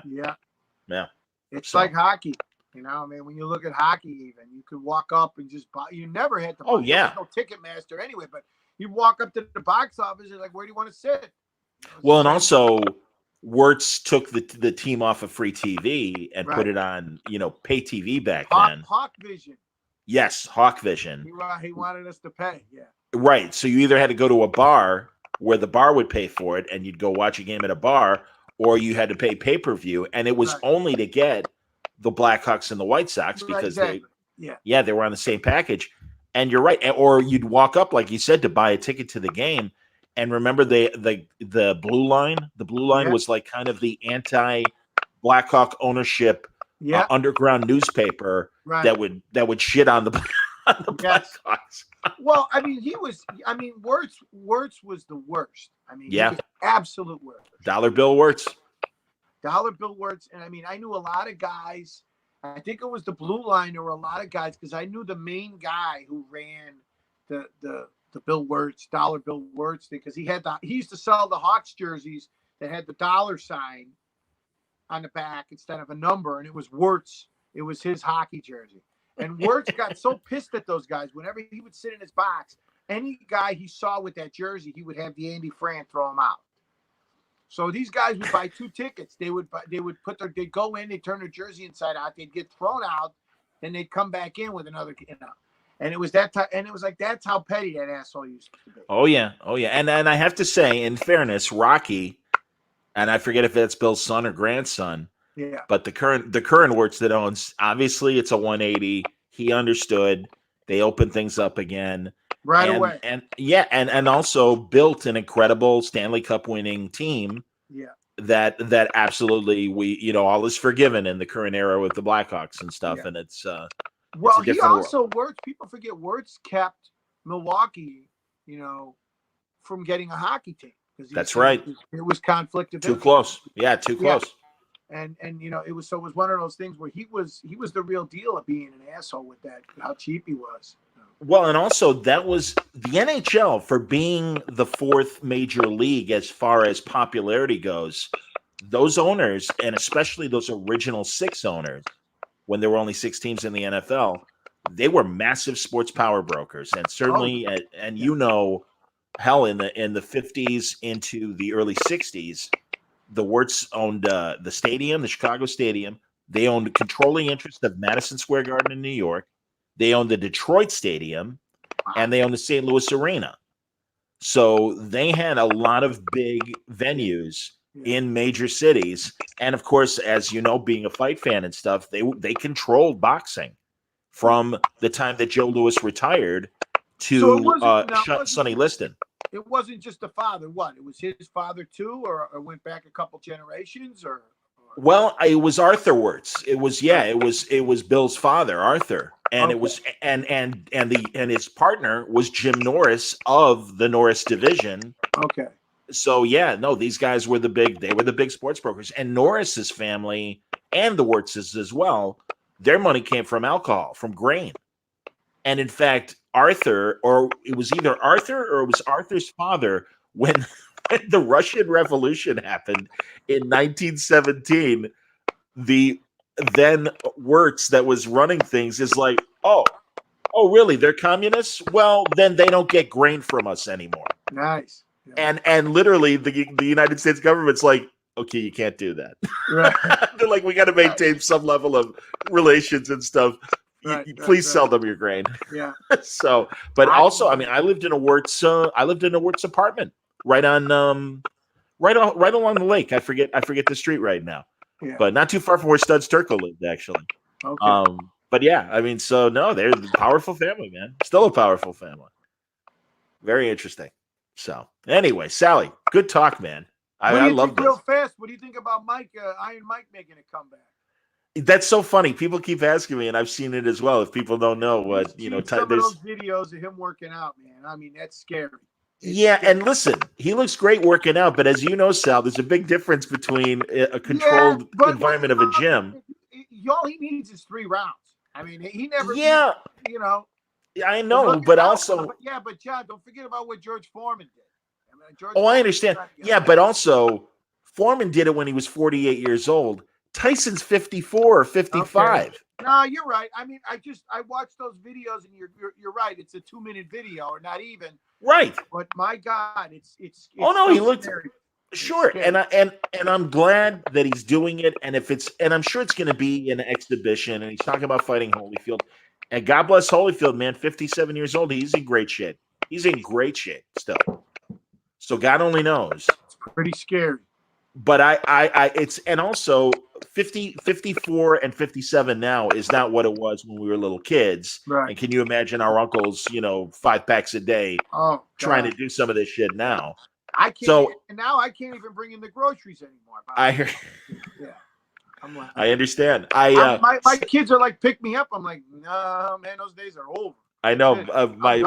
My nieces and nephews. Uncle John, come play. It's like Uncle John will be in the chair. You guys go ahead and play. Chase me around. Chase me with the bike. I'm like, guys. So, and I miss boxing. I'll tell you, for me, I watch YouTube and I'm watching old fights. Yeah. And they're all, I mean, literally from the 50s through the 2000s. And I'm really leaning on the 70s and 80 fights. And not the obvious ones. Like ESPN the last couple of weeks were showing, some of the classics. Yeah. I've seen those fights a million times. Right. Let me watch Bobby Chacon from the LA Coliseum, or Cornelius Bosa Edwards. Or, I was watching a couple of Jake LaMotta fights when he fought Sugar Ray. There you go. Yeah. No, I love that stuff. And there are kinescopes, not only even of the big guys like that, but even like Kid Gavilan and got Chuck Davey, the college graduate that was a big welterweight contender. So no, that's the old stuff that I like to watch right now. So, I'm getting by.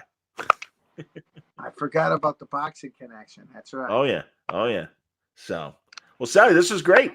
I loved it. I loved where we went with this whole conversation. I thought it was fantastic, man. Yeah. And I think I'm glad you asked. I mean, I saw you, of course, interviewing, my God, I think the Pope the other day. And, you had Carol Burnett on and Cloris Leachman, and that's right. Sid Caesar, Milton Berle, and you were going down the list of the old Batman villains, and I'm like, Jesus Christ! I lost track, Oh, thank you, buddy. Well, speaking of Otto Preminger, and again, this is a Chicago thing. Irv Kupcinet, the great Chicago columnist, our Walter Winchell, great celebrity power broker. Right? Yeah, but he used to have a great show on our public television station that would run from 11 at night till whenever he wanted. If he wanted to make it go 4 hours, they'd let him go. Yeah. And there's one that's on YouTube, and it's him with the great David Mamet when he's a young playwright, Sure. Elizabeth Ashley, Otto Preminger, and I believe Lucille Ball is the fourth guest. And they're all just having this free-form discussion about whatever's on their minds. And the best is at one point, I forget what Preminger says, but Elizabeth Ashley goes, "Well, that's bullshit, Otto. That's bullshit." Yeah, He's like, yeah. "Bullshit," with his great Mr. Freeze German voice and everything. Yeah. And it's unbelieved. And it's I swear I was dying watching it because Cup had that great, he would have these panels and he would have nuclear physicist Bill Cosby and then Mamie Van Doren, blonde bombshell from the 50s, and talk about nuclear proliferation. What do you think about that, Mamie? He used to have Lenny, like he'd have Lenny Bruce and Richard Nixon. Yes, literally. Yes. And Stan Mikita. Yeah, he'd have exactly. Whoever he saw that night at the restaurant, they'd come on the show. And I mean, I swear to God, he'd have presidents, he'd have congressmen. He had one time he had Spiro Agnew, and he had like Hugh Hefner, and and he had like Mimi Van Doren. I mean, all on the same show. And you're like, yes, Jesus Christ. I mean, I remember one, and obviously was on his show. It was decades before the scandal, but I remember one show where he had among the guests, it was Bill Cosby and William Conrad. Yeah. And at the end of the show, Cosby leans over and grabs William Conrad's fat butt and shakes it. And William Conrad is laughing oh, Bill, that's hilarious. His fame came from his column, right? And then he was, like I said, like Walter Winchell. Yeah. He was with the Sun-Times, and he was syndicated throughout the country. Yeah.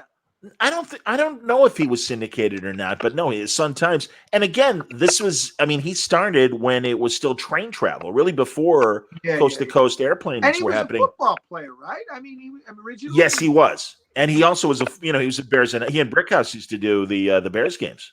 Okay. Together, but this was when literally, like you can see it in the Alfred Hitchcock movie North by Northwest, where Cary Grant gets on the train and the train stops in Chicago midway before it gets to the West Coast. Yeah. And that was a big deal. The 20th century was the train line. Yeah. And celebrities like when the Beatles first came to America and you see them coming off the plane, celebrities would be coming off the train and maybe having a 1 or 2 day stop in Chicago before they'd get back on and go to LA. Right. So, and Cup was there. Oh, Cary Grant was in town with Eva Marie Saint. And, he had that great voice. Right. But I got to meet Cup a few times, which is seriously, man. I'm Forrest Gump. I got to stand in the shadow of so many greats. Yeah. And really, it was. As I keep saying, I have no idea what's going to happen post-virus, if I'll find another radio job or not. If not, I had a pretty good 30-year run, so I'm not complaining, Sal. If that's it, I did okay. I don't think you're going anywhere, John. I wouldn't worry about it. Well, and again, I'm doing it here. So that's fine. The game's moved over here, and the interesting broadcasting is happening online, and I get to do shows like this, and I get to talk to my favorite people like yourself, and we get to have fun, and have an audience watching us. You're doing what's important, which is what you like to do, and you keep doing it, and you haven't slowed down at all with the Corona bullshit. I mean, you've kept it, and even though a lot of people have jumped on this format, I mean, we try to do it with my family on the weekends, and it's a train wreck. I mean, they can't get there. You're looking at somebody's nostril. You're seeing inside. I feel like I'm an orthodontist. I'm looking inside somebody's mouth. It's like a colonoscopy when I try to have a Zoom meeting with my family. It's ridiculous. And then you don't know what to talk about. I'm like, I don't know what to talk about. What am I doing? I mean, what do you want to talk about? You want to talk about AIM or Hydra? I don't know what to talk about. Well, when Hostage is ready, and whatever your plans are for that, we'll talk. But maybe we'll talk before that. I'm always happy to have you back. I told you a million times. I mean, anytime you want to talk about whatever, just give me a holler. Somebody backs out on you, and as long as you give me enough time to wipe and get it over, I'm good. Well, we'll wrap this conversation up for the audience. I didn't say I'm not going in. I'm literally not going anywhere. I mean, I am. Some people are at home. I'm at home. Even if I want to leave during the day, I can't because I got 2 little kids here. I mean, and if I leave, it turns into Lord of the Flies around it. I start lighting shit on fire, and they found out where the lighter fluid is. And my daughter is like fucking Brian Wilson. She won't come out of her room, and she's at that age. And my son is Mr. You know, he walks around in his underwear now, and he's starting to smell and get hairy. And well, he's 12. Right, And, sure. Once you know all Puberty. that chemical shit starts. Oh You know, yeah. you start getting hair on the Pichadel, and you start getting, you know, and the real smells coming off the couch now, where you get up and you're like, Jesus, what the fuck is that smell? And then it's my son, because he's not a little kid anymore. And Right. my daughter, she's like, I'm telling you, she's like fucking Betty Davis up in her room, slamming doors and leave me alone, don't bother me. The other day she goes, oh, you don't want any of this, and she slams the door. No. You know, 9 years old. Oh, I don't want any of this. You know, she's turning into Veronica Lake all of a sudden. I know a lot of parents that can relate. Absolutely. Yeah. No, buddy. So well, I'm like Ghost Rider. Only he has to walk around the house in his underwear instead of going out on a motorcycle. well, dude, as always, you never disappoint. So great conversation as always, and we'll wrap things up for the viewing audience. I should let you all know that I'll be talking late tonight with the animator Jonathan Callan about, among his television shows, Justice League Action, that last DC Universe television show that was on Cartoon Network, but also a good friend of one of the dear departed that left us just a couple weeks ago, Marty Pasco. And so we'll be talking a bit about Marty, and we're you know, we lost a good buddy, and we miss him, so that'll be part of the conversation. But that'll be happening later tonight. More great stuff coming as well in the days ahead here on Word Balloon. We're not slowing down, just like Sal said. And I thank Sal for his time, and we'll chat a little bit off the air. But thank you very much for watching, and we'll talk again in about. I'm looking at the time right now. I'm trying to do my math. I was told there'd be no math today. We're probably talking about 7 hours. So thanks everybody. Take care.